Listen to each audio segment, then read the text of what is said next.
अस्सलामुअलैकुम फ्रेंड्स, मैं Khan Nazmi Sharif. Welcome to FH2 classes.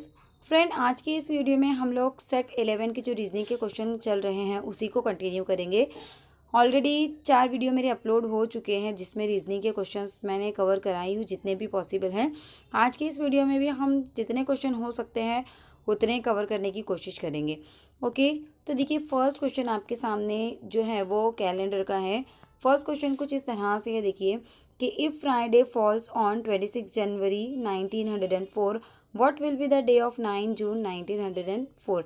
यानी अगर 26 जनवरी 1904 को जुमा पड़ रहा हो तो 9 जून 1904 को कौन सा दिन होगा। अब देखिए कैलेंडर के ऐसे सवालात के अंदर आपको कुछ ट्रिक, कुछ लॉजिक और कुछ रूल्स मालूम होने चाहिए, तब ऐसे सवालात को आप बहुत ही कम वक्त में बहुत ही आसानी से और परफेक्टली सॉल्व कर पाएंगे। तो देखिए यहाँ पर इस सवाल के हिसाब से जो भी इन्फॉर्मेशन ज़रूरी है मैं आपको बताती हूँ। देखिए ऐसे सवालात में सबसे पहले आपको किन किन चीज़ों पर गौर करना है। एक तो डे पर आपको गौर करना है, डेट पर आपको गौर करना है और जो ईयर दिया गया है उस पर आपको गौर करना है। अब देखिए सबसे पहले हम चेक करेंगे कि कौन से मंथ से कौन से मंथ की बात हो रही है, क्या उसी मंथ की बात हो रही है। तो यहाँ पर अगर हम देख रहे हैं तो देखिए बात हो रही है 26 जनवरी से 9 जून की, यानी यहाँ पर मंथ चेंज हो गए हैं। अब उसके बाद हम ये चेक करेंगे क्या जो साल दिया गया है वो सेम साल की बात हो रही है या जो साल है वो अलग अलग है। तो देखिए अब अगर यहाँ देखेंगे तो 1904 और 1904 उसी साल की यहाँ पर बात हो रही हैं। तो इस हिसाब से अगर आप देखेंगे तो यहाँ पर आपको ये साल सिर्फ इसलिए देखना है, अगर सपोज़ ये जो डेट आपको दी गई है 26 जनवरी से जो 9 जून तक की जो डेट दी गई है, अगर इसके बीच में फरवरी का महीना आता है तब आपको क्या करना है, दिए गए साल पर गौर करना है। ऐसा क्यों? क्योंकि देखिए फरवरी का जो महीना है ये बाकी के जो नॉर्मल ईयर होते हैं उनमें 28 डेज़ का होता है, लेकिन जो लीप ईयर होता है उसमें 29 डेज़ का होता है। और इस 28 और 29 डेज़ की वजह से आपका जो आंसर है वो रॉन्ग हो सकता है। तो ऐसी सूरत में अगर दी गई तारीख में फरवरी का महीना बीच में आता है तब आपको, अगर साल एक भी साल है मतलब उसी साल की बात भी हो रही है तब भी आपको गौर करना है। तो यहाँ पर 1904 26 जनवरी 1904 से 9 जून 1904 की ही बात हो रही है। तो ऐसे देखा जाए तो ये साल इतना हमको यहाँ पर इसको अभी गौर करने की ज़रूरत नहीं है। सिर्फ इस साल को हमें इसलिए देखना है क्योंकि यहाँ पर फरवरी का महीना बीच में आता है जनवरी से जून तक। अब क्या चेक करना है आपको? आपको चेक ये करना है कि ये दिया गया साल लीप साल है या नहीं। अब इसको कैसे चेक करेंगे कि लीप साल है या नहीं है? तो ऐसे को हम इस तरह से चेक कर सकते हैं। हम इसको 4 से तकसीम करके देखेंगे। अगर ये 1904 4 से पूरी तरह से तकसीम होता है, ओके, तो इसका मतलब ये लीप ईयर है। अब ये पूरे नंबर को हम डिवाइड नहीं करते हुए सिर्फ लास्ट के डिजिट को देखेंगे। अगर लास्ट का डिजिट 4 से तकसीम होता है तो ये पूरा नंबर जो है ये 4 से तकसीम हो सकता है। चाहे तो आप एक बार इसको चेक कर लेना। तो देखिए ये 4 से ये तकसीम हो गया, मतलब 1904 जो है लीप ईयर है। अब 1904 क्योंकि लीप ईयर है इसलिए फरवरी का जो महीना है यहाँ पर ये 29 डेज़ का होगा। अब इसकी क्या इम्पोर्टेंट है इतनी कि हमने यहाँ पर ये लीप ईयर को चेक किए, फिर फरवरी के महीने में कितने दिन आते हैं इसको चेक किए। तो देखिए यहाँ पर इसकी इम्पोर्टेंट ये है कि हमको जो ऑड डेज़ निकालने कि हमको जो ऑड डेज़ निकालने होते हैं उसमें हमको हेल्प होंगी। अब ऑड डेज़ कैसे निकाले जाते हैं? देखिए जो भी महीने में जितने भी दिन होते हैं, नंबर ऑफ़ टोटल डेज़ होते हैं, उसको आपको 7 से डिवाइड करना है। जैसे फरवरी का ही एग्जांपल हम ले लेते हैं। फ़ैब में या फरवरी में 29 डेज़ होते हैं टोटल, एक्चुअली 28 होते हैं, लेकिन यहाँ पर इस साल की बात अगर हम कर रहे हैं 1904 की, तो यहाँ पर जो है फरवरी के महीने में 29 दिन हैं। इसको हम 7 से डिवाइड करेंगे। अब 7 से क्यों डिवाइड करेंगे? क्योंकि 7 दिनों का एक हफ़्ता होता है, तो इसमें टोटल कितने हफ्ते कंप्लीट आते हैं फरवरी में, वो कंप्लीट हफ्तों को छोड़कर जो एक्स्ट्रा दिन बच जाएंगे उसको ऑड डे कहा जाता है। और वो ऑड डे ऐसे सवालात को कम वक्त में सॉल्व करने में बहुत ही हेल्पफुल होता है। तो अब हम क्या करते हैं, 29 को हम 7 से डिवाइड करके देखेंगे। ओके, तो देखिए यह आता है 7 चौक 28, इस तरह से कितना बच गया 1। तो देखिए 4 कंप्लीट वीक या हफ्ते जो हैं फरवरी के महीने में आते हैं और 1 दिन एक्स्ट्रा का बच जाता है, यानी फरवरी के महीने में एक जो है ये ऑड डे निकल कर आता है। ओके, अब इस तरह से फरवरी का ऑड डे तो हमने निकाल लिया, कितना है फरवरी का ऑड डे, यहाँ पर 1 है। फरवरी के बाद आता है मार्च, ओके। तो मार्च में होते हैं 31 डेज, तो इसको भी 7 से डिवाइड करके देखेंगे तो ये होता है 7 चौक 28, ओके। कितने दिन बच गए, यानी 4 कंप्लीट हफ्ते यहाँ पर भी आते हैं और 3 दिन एक्स्ट्रा बचते हैं, यानी मार्च में हो गया 3 ऑड डेज। तो देखिए इस तरह से आपको सभी के ऑड डे निकालते आने चाहिए। तो यहाँ पर आप याद रखिए, आपको हर किसी का ऑड डे निकाल आने की ज़रूरत नहीं है। जिनमें 28 डेज होते हैं उनमें 0 ऑड डे निकल कर आते हैं, क्योंकि 7 से 28 पूरी तरह से तकसीम होता है, एक्स्ट्रा कोई भी दिन नहीं बचता है। जब 29 डेज वाला मंथ आता है तो 1 ऑड डे निकल कर आता है। आपको बस इसमें एक एक ऐड करते जाना है। 30 वाला आता है तो 2 ऑड डेज, 31st के डेज वाला अगर महीना आता है तो उसमें 3 ऑड डे, ओके। ओके, तो ये चीज़ें आपको अगर एक बार याद हो गई, बहुत आसान है, तो आपको बार बार ऑड डे काउंट करने की ज़रूरत नहीं है। अब देखिए यहाँ पर ये तो हो गया कंप्लीट जो मंथ होते हैं उसके ऑड डे निकालने की बात। लेकिन अब यहाँ पर देखिए 26 जनवरी की बात हो रही है, यानी जनवरी के जो 26 दिन है वो निकल चुके हैं। तो यहाँ पर हम जनवरी का ऑड डे 31st के हिसाब से नहीं लेंगे, बल्कि हम जो जनवरी के ऑड डेज है कितने दिन गुजर चुके उसको छोड़कर जो दिन अभी आगे आने वाले हैं उनको काउंट करेंगे। यानी 26 जनवरी की बात हो रही है तो 26 दिन गुजर चुके, तो 26 के बाद कितने दिन बच गए, 27, 28, 29, 30, 31, यानी 5 दिन बच गए। तो 5 7 से तकसीम नहीं हो सकता, इसके लिए हम इसको पूरा 5 लेंगे, ओके। प्लस ओके पूरा 5 लेंगे। इसके बाद प्लस जनवरी के बाद क्या है, देखिए फरवरी आता है, यानी 26 जनवरी से 9 जून तक के जितने भी मंथ है उनके ऑड डेज अभी हमको यहाँ पर लेने। तो जनवरी का तो पूरा महीना नहीं काउंट करेंगे, 5 दिन बच गए, सिर्फ 26 दिन गुजर चुके, 5 दिन हम काउंट करेंगे। अब देखिए फरवरी का जो महीना है यहाँ पर, ये फरवरी 28 और 29 फरवरी का ही महीना होता है। तो यहाँ पर फरवरी का महीना अभी 29 वाला आया है, मतलब इसका ऑड डे 1 काउंट करेंगे। फरवरी के बाद आता है मार्च, फिर अप्रैल, ओके। अप्रैल के बाद यहाँ पर है मई, और मई में कितने ऑड डेज होते हैं, मई भी कितना सॉरी अप्रैल है 30 का, ओके। मार्च है, जस्ट अ मिनट, यहाँ पर थोड़ी सी मिस्टेक हो गई है।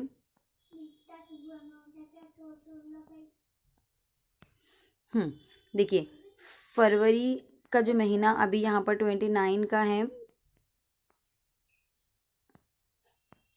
ओके। यहाँ देख लेते हैं हम लोग 29 का जो ये फरवरी का महीना है अभी, तो इसके ऑड डे 1 निकल कर आएगा। फरवरी के बाद आता है मार्च, मार्च कितने का है, 31st का, 31st के ऑड डे 3 निकल कर आएंगे। मार्च के बाद है अप्रैल, अप्रैल कितने का है, 30 डेज़ का, उसके ऑड डे 2 निकल कर आएंगे। अप्रैल के बाद है मई, मई भी होता है 31st का, तो इसके निकल कर आएंगे 3। अब जून भी देखिए, यहाँ पर पूरे जून की बात नहीं हुई है, यहाँ पर जो बात हो रही है सिर्फ 9 जून की, यानी जून के सिर्फ 9 दिन हमको लेने। तो इसका ऑड डे हम कैसे निकालेंगे, कि 9 को हम तकसीम करेंगे 7 से। तो 7 से जब हम इसको तकसीम करेंगे तो कितना बचता है, 7 एका 7, यानी 1 हफ्ता पूरा और 2 दिन एक्स्ट्रा बचते हैं 9 जून तक। तो ये जून के जो ऑड डे अभी हम ले रहे हैं फ़िलहाल इस सवाल के लिए, वो 2 ऑड डे होंगे, ओके। तो यहाँ पर इस हिसाब से हमको जून के जो ऑड डे है वो लास्ट में हम ले लेंगे 2। अब इस हिसाब से हमको क्या करना है, यहाँ पर सॉल्व करना है। देखिए तो जनवरी के हम कितने दिन लेंगे, ओनली 5 डेज़ लेंगे, ओके। फरवरी के कितने ऑड डे लेंगे, हम फरवरी का 1 ऑड डे लेंगे क्योंकि 29 का है यहाँ पर। फरवरी के बाद आता है मार्च जो कि 31st का होता है, तो 3 ऑड डे। मार्च के बाद आता है अप्रैल जो कि 30 डेज़ का होता है, तो इसके 2 ऑड डे। मई जो कि 31 डेज़ का होता है, इसके 3 ऑड डे। और आखिरी में 9 जून तक की बात हो रही है तो 2 ऑड डे निकल कर आते हैं। 9 को जब हम 7 से तकसीम करते हैं तो पूरी तरह से 1 मरतबा तकसीम होता है और 2 एक्स्ट्रा दिन बच जाते। अब इन सब का एडिशन करने के बाद अगेन आपको इसको 7 से ही तकसीम करना है। 7 की इम्पॉर्टेंट इसलिए है क्योंकि 7 जो है ये 1 हफ्ता कंप्लीट करता है, इसके लिए 7 से तकसीम करेंगे और जो एक्स्ट्रा के दिन बचते हैं वो यहाँ पर इम्पॉर्टेंट होता है। तब इसका जो है आप एडिशन करेंगे तो देखिए ये हो जाता है 6, 6 और 3 9, 9 और 3 12, 12 और 2 14, 14 और 2 16, यानी 16/2। तो अब जब 16 को 7 से तकसीम करते हैं, इस तरह से यहाँ कर लेती हूँ मैं, 16 को 7 से तकसीम करेंगे तो 7 दूनी 14, यानी 2 हफ्ते कंप्लीट है इन 16 डेज़ के अंदर और 2 दिन एक्स्ट्रा बच कर आते हैं। तो ये जो एक्स्ट्रा के बचती है, जो बाकी नीचे का बच गया, ये यहाँ पर बहुत ही इम्पॉर्टेंट होता है क्योंकि यही होता है हमारा मेन आंसर। तो कितने दिन बचकर आए यहाँ पर, जब हमने 16 हमारे पास आया था टोटल, तो 16 को 7 से तकसीम किए तो हमने, ये हो गया 7 दूनी 14। तो 7 दूनी 14, 16 में से 14 गए तो कितने बचे, 2 बचे। तो ये जो बच गए ये 2 ऑड डे हमारे लिए इंपॉर्टेंट है। अब ये 2 ऑड डे का आपको क्या करना है, तो जो दिन आपको दिया गया है वो दिन के आगे आपको 2 दिन जाना है। यानी फ्राइडे दिया गया तो आपको 2 दिन आगे जाना है, सैटरडे एंड ये संडे।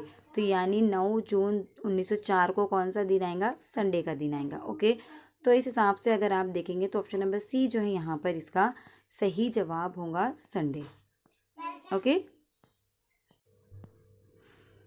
नेक्स्ट देखिए, नेक्स्ट क्वेश्चन सीरीज़ का है। Complete the series. सीरीज़ आपको यहाँ पर कंप्लीट करनी है, यानी हिदायत इस सीरीज़ को मुकम्मल करो।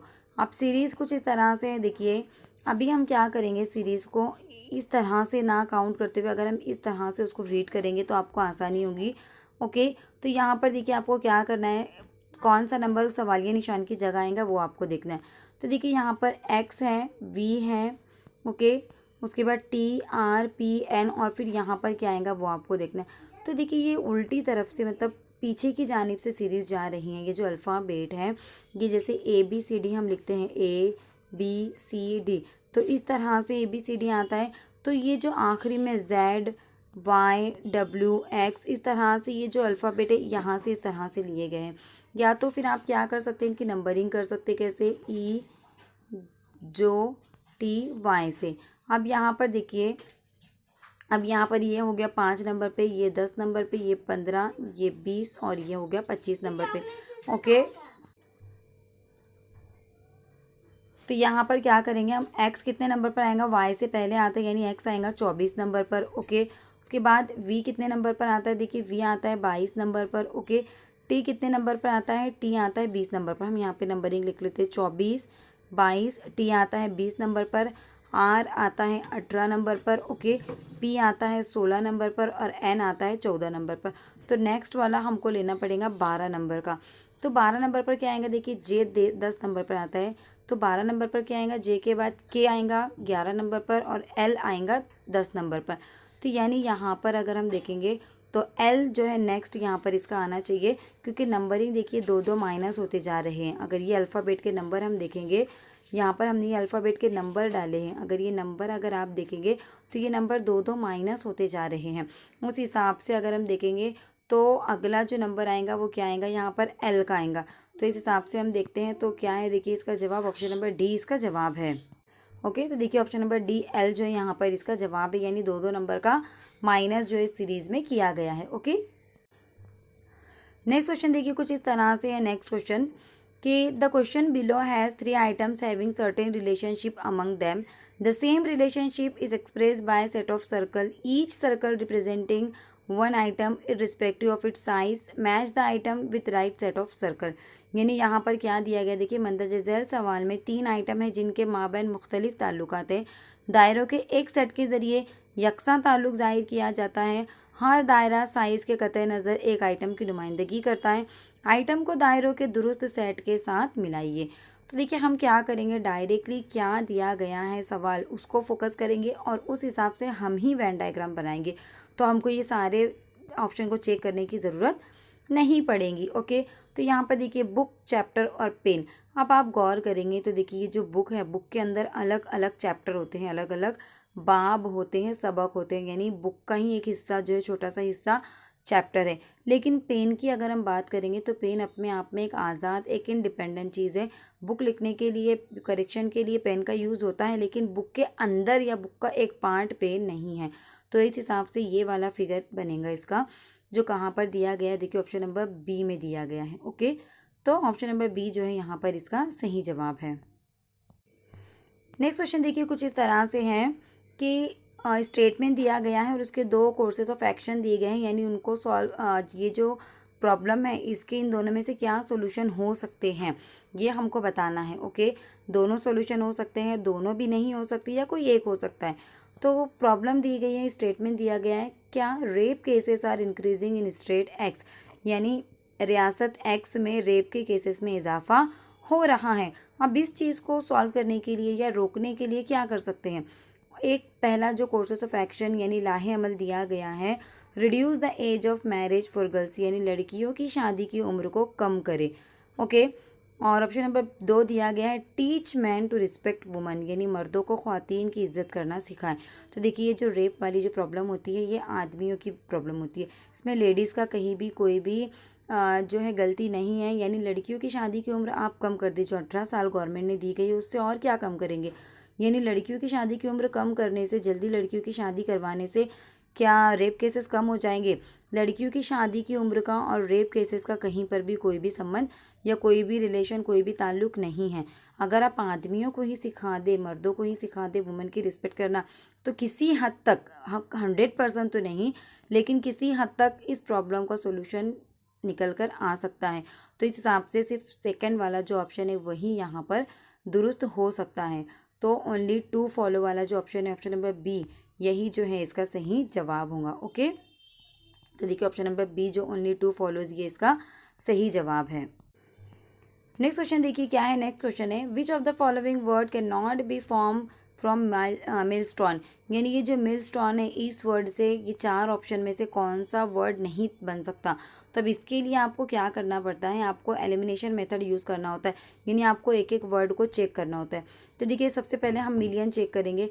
तो मिलियन का देखिए मिल तक तो बिल्कुल परफेक्ट मैच कर रहा है। उसके बाद देखिए यहाँ पर है आय, लेकिन यहाँ पर मिलस्टोन में कहीं पर भी एक और आय नहीं दिया गया है, यहाँ पर एक ही आय है, जबकि मिलियन में 2 आय का इस्तेमाल हुआ है।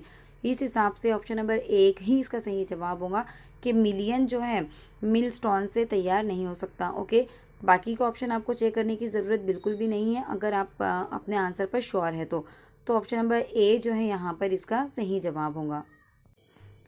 नेक्स्ट क्वेश्चन देखिए कुछ इस तरह से है। Next question, find the odd one out from the given alternative, यानी जो दिए गए 4 ऑप्शन है इसमें से हमको बेजोड़ को तलाश करना है।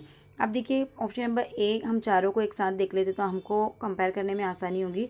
देखिए ऑप्शन नंबर ए क्या है, C D E, D E F G और एच आई जे। अब आप बोलेंगे कि सी डी ई भी सीक्वेंस में दिए गए हैं, डी ई एफ भी एक ही सीक्वेंस में आते हैं, ई एफ जी भी एक ही सीक्वेंस में आते हैं और एच आई जे भी एक ही सीक्वेंस में आते हैं, तो इसमें से अलग कौन सा है? तो हम एक एक पर गौर करेंगे। देखिए सबसे पहले है सी डी ई, नेक्स्ट वाला क्या है, देखिए डी ई एफ। तो देखिए इसके सेकंड वाले से ये वाला स्टार्ट हो रहा है। ओके, उसके अगला वाला क्या है, देखिए ई एफ जी, यानी इसके सेकंड से ये वाला स्टार्ट हो रहा है, तो अब इसके सेकंड से ये स्टार्ट होना चाहिए था एफ जी एच इस तरह से। जबकि ऑप्शन नंबर 4 तो यहाँ पर एच से स्टार्ट हो रहा है, एच आई जे। तो यानी ऑप्शन नंबर डी जो है यहाँ पर बेजोड़ है, अलग है, ऑड मैन आउट है। ओके, तो ऑप्शन नंबर डी ही इसका यहाँ पर देखिए सही जवाब है।